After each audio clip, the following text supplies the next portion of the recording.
بصوا الوردة دي معمولة من الكروشيه، ليه ما ليهاش فوكس؟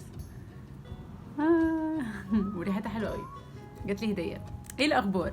السلام عليكم ورحمة الله وبركاته. الفيديو النهاردة هيكون بيتكلم عن القلق والتوتر، ومتحمسة قوي اني اعمل الفيديو ده. عملت فيديوهات كتير هنا ارت توتوريالز كانت معمولة في اوقات انا كان عندي فيها قلق وتوتر، وقلت لكم في الفيديوهات دي ان انا دلوقتي عندي قلق وتوتر، عشان كده قررت اني اعمل ارت عشان اريليف الموضوع ده شويه.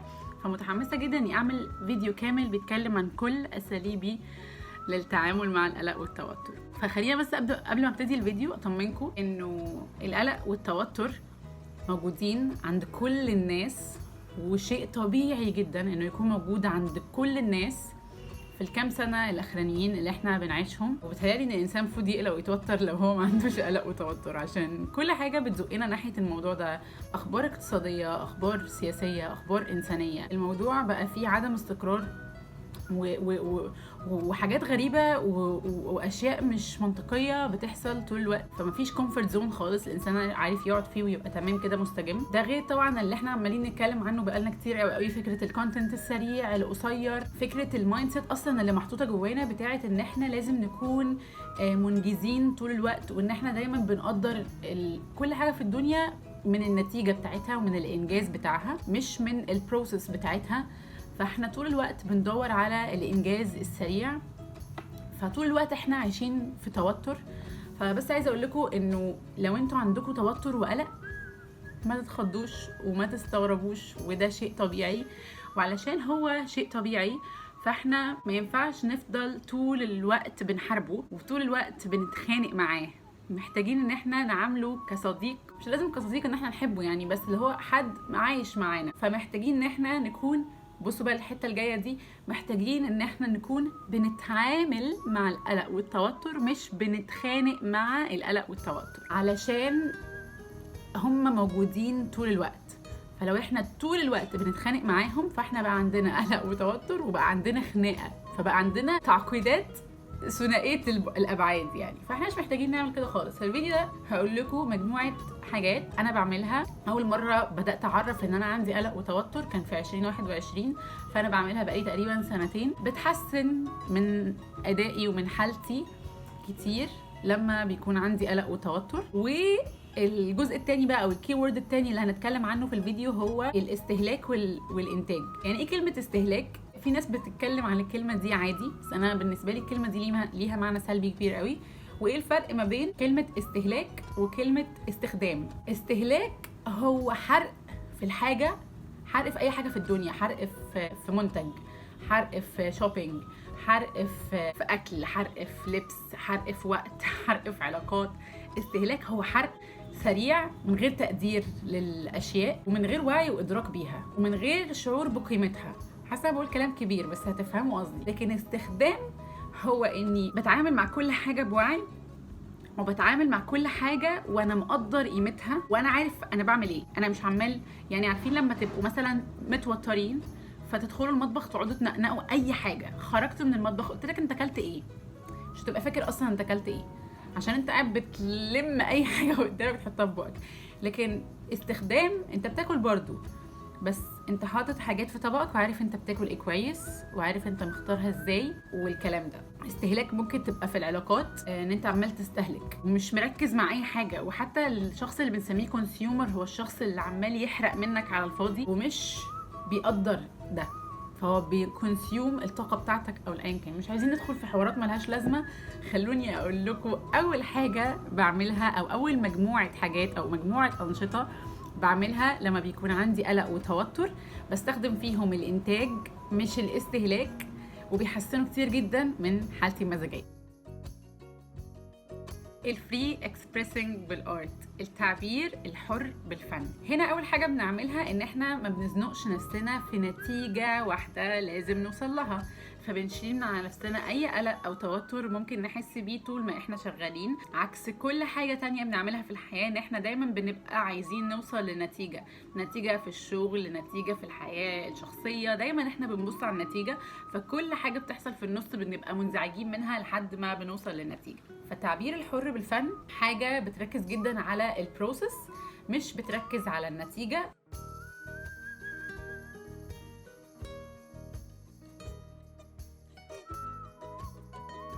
وده بيخلي القلق والتوتر يقل بدرجة كبيرة جدا. عشان كده بشجعكم ان انتوا يبقى عندكم في البيت بوكس او 2 كده خامات DIY او العاب DIY ما بتطلبش منكم نتيجة واحدة في الآخر. شاركتكم أكتر من تجربة بالنسبة لي في الموضوع ده، شاركتكم حاجات كنت بقى اكسسوارز عملتها بالخرز في فيديو نزلته لكم هحطه لكم فوق، كنت بعمل بيه فريندشيب بريسلتس بالخرز. وألذ حاجة ان نتيجة الحاجات دي رحت اديتها هدايا لأكتر من واحدة من صحابي، فده نوع من الانتاج ان انا قعدت العب وفي نفس الوقت لما خلصت الحاجة دي هديتها لاصحابي، فانا قضيت كواليتي تايم وفي نفس الوقت اديت هدايا للناس اللي انا بحبها. فدي كانت اول حاجه لطيفه جدا واستخدمنا فيها الانتاج مش الاستهلاك. تاني حاجه برضو شاركتها معاكم قبل كده في توتوريال لسه الفيديو اللي فات على طول، كان البلوفر اللي عملته لنفسي ده very free expressing بالارت. عملت بلوفر ما كانش ليه باترون، ما استخدمتش فيه غير غرزه واحده، فكان فكره الغرزه الواحده الكتير دي بتخلي الدماغ تفصل. القرارات في البلوفر كانت كلها في حته ان انا عايزه ادخل لون دلوقتي، مش عايزه ادخل لون دلوقتي، احط اللون ده ما احطش اللون ده، فكان الموضوع كله لعب، فكان الموضوع كله استمتاع كده وتفضية دماغ وتأمل لو عايزين تسموها تأمل. فده برضو كان حاجة حلوة جدا، لان نتيجة اللي انا عملته ده كان ان انا لبست حاجة انا اللي عاملاها. في الرايحة والجاية الناس بتقول لي الله حلوة قوي اللي انتي لابساه ده، فاقول لهم انا اللي عاملاه لنفسي، يقول لي واو. فده برضو شعور بالانجاز من لعب وانا متوترة. فدي تاني حاجة. تالت حاجة ودي حاجة مهمة جدا بالنسبة لي برضو هي اصنع صديقك المفضل. لما عملت اصنع صديقك المفضل، اللعبة بتاعتي لو مش عارفين هي DIY كيت بتساعد الناس ان هي تعمل العرايس بتاعتها بالشكل اللي هم عايزينه. فانا لما عملتها في الاول في 2020 ما كنتش لسه اصلا اوير بالقلق ده، انا اول قلق جالي كان في 2021، قبل كده كنت قشطه بلعب يعني. وده جزء مهم قوي لان جزء اللعب بيساعدنا على التخلص من القلق والتوتر. القلق والتوتر ده مصاحب للتارجتس والحاجات اللي هي بتاعت الكبار، لكن اللعب والاستمتاع ما بيبقاش فيه توتر. عشان كده انا بشجع على اللعب، الاسلوب الحياه عامه اللي فيه لعب اكتر وفيه استمتاع اكتر من انه مركزين قوي على النتيجه.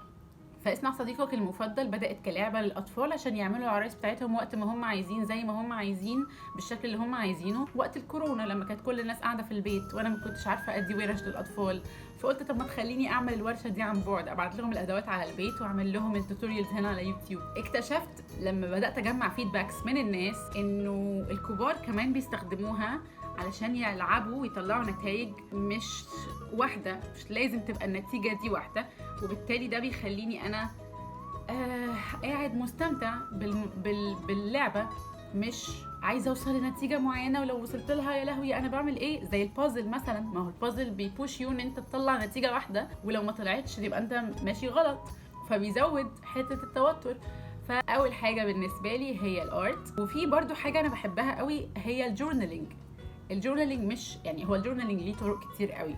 في كتابة، أكيد الكتابة شيء جميل جدا وبالعكس بيفضي جدا جدا الافكار الكتير والفلو بتاع الافكار اللي على الدماغ. فلو عايزين تعملوا جورنالينج بالكتابه يلا جو فور ات. وبرده ما تركزوش قوي انه لازم الكلام يطلع منمق او لازم الكتابه تطلع خلوقه او الحاجات دي، او عبروا وخلاص. عايزين ترموا الورقه دي في الاخر ارموها. وانا كمان بعمل بقى جورنالينج بالقص واللزق والستيكرز والرسومات والحاجات دي كلها. دي ادوات من ادوات الجورنالينج بتاعتي. ده مفكره اعتقد او حاجه شبه كده، سبيس.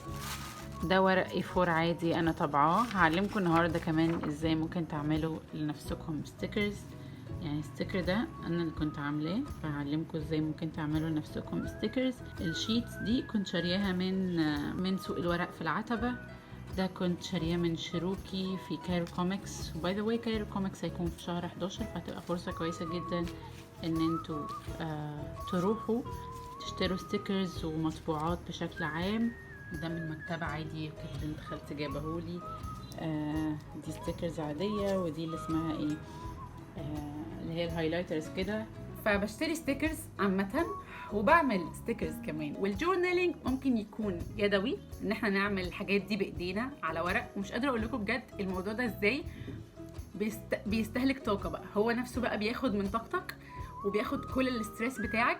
وبعد ما بتقعد فعلا تعبر عن نفسك سواء بالكتابه او بالقص واللزق والتليق ومش عارفه ايه، بتلاقي نفسك خلاص انت نفسك خلصت بقى الطاقه اللي عندك الوحشه دي كلها، وطلعت في الاخر ارت بيس. عملت لنفسي نوت بوك دي النهارده في ساتردي ارت نايت، هي بالفوتو كولاج برضو، وده الوش التاني بتاعها عشان تبقى التو دو ليست بتاعت 2024. بصوا هي بتتفتح كده، وجوه ممكن ان احنا نغير الورق بتاعها، نفتح ده نغير الورق ونقفلها.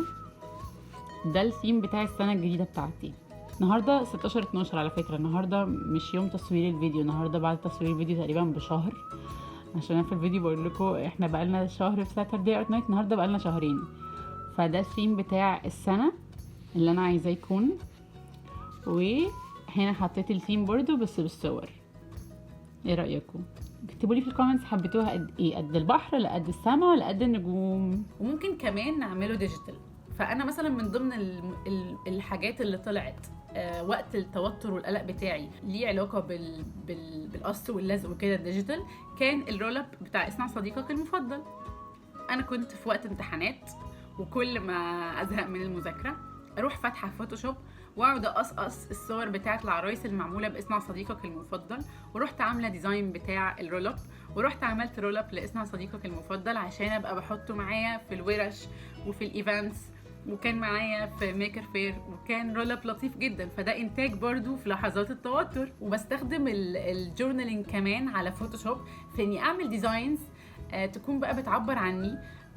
ممكن تكون الصور اللي عايزه احطها فيها هي صور انا صورتها فمش طبعاها مثلا، او مش عندي ستيكرز او حاجات زي كده، فهي الحاجات كلها ديجيتالايزد كده، صور موجوده عندي على الموبايل على اللابتوب، فبقعد اقصقص والزق على فوتوشوب وبلعب اللعبه دي، وجميله جدا وبحبها جدا وبتفضي دماغي وبتسحل معاها، وفي الاخر طلعت ارت بيس لايقه عليا. ودي برضو حاجه تانية ممكن اوريها لكم ليها علاقه بالجورنالينج. قاعده بعمل خطه ال100 يوم اللي فاضلين على عيد ميلادي 28، عشان بقيت احب قوي حته التخطيط بال100 يوم مش بالسنه، بمناسبه ان النهارده 20/12/23.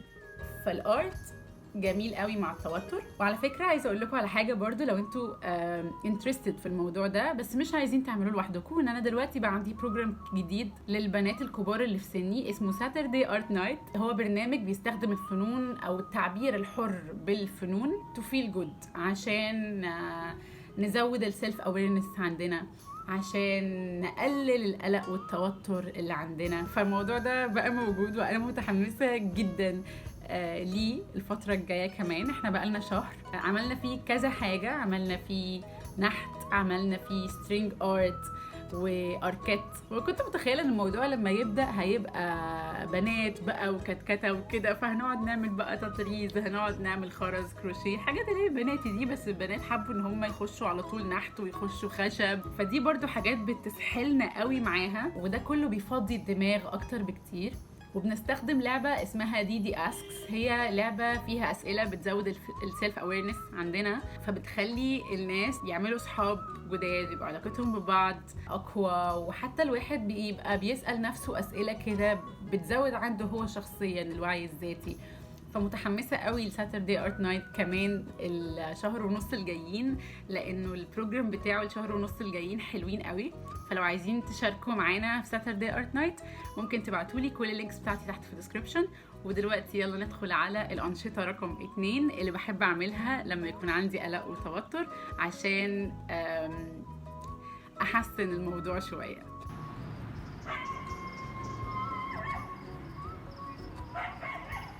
مضطرة دلوقتي اشارككم واحدة من افضل هواياتي السرية على الاطلاق واحبها لقلبي. يعني بشكل شيك هقول لكم ان انتوا العبوا رياضة.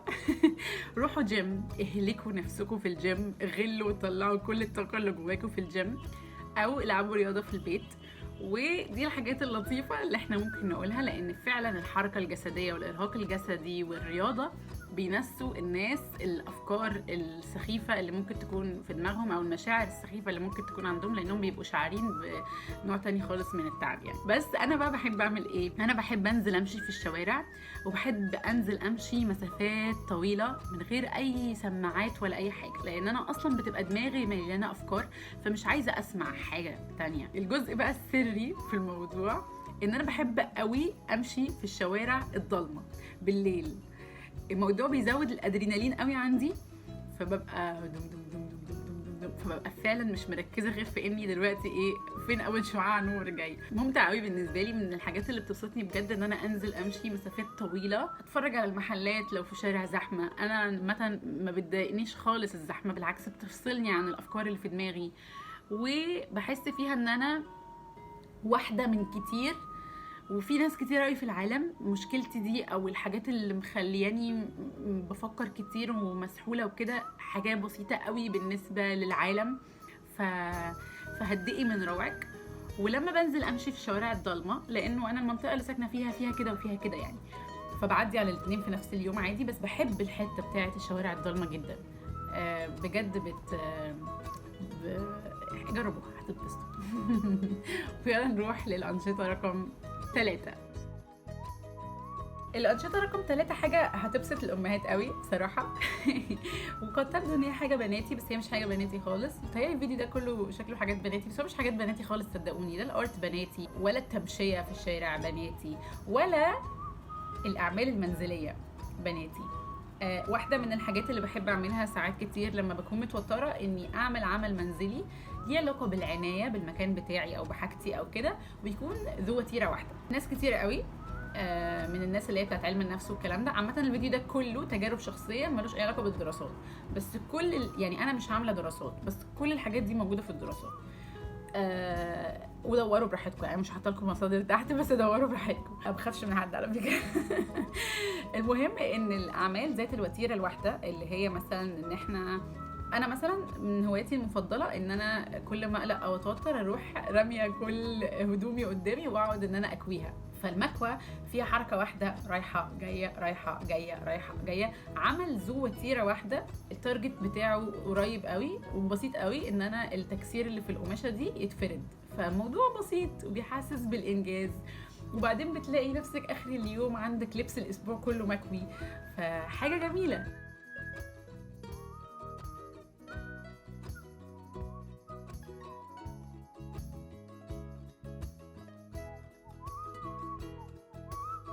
في يوم من الايام بقى قررت كمان ان انا الشماعه بتاعت الهدوم بتاعتي كنت جايبه لها فرع نور كده وحطاه في الدرج.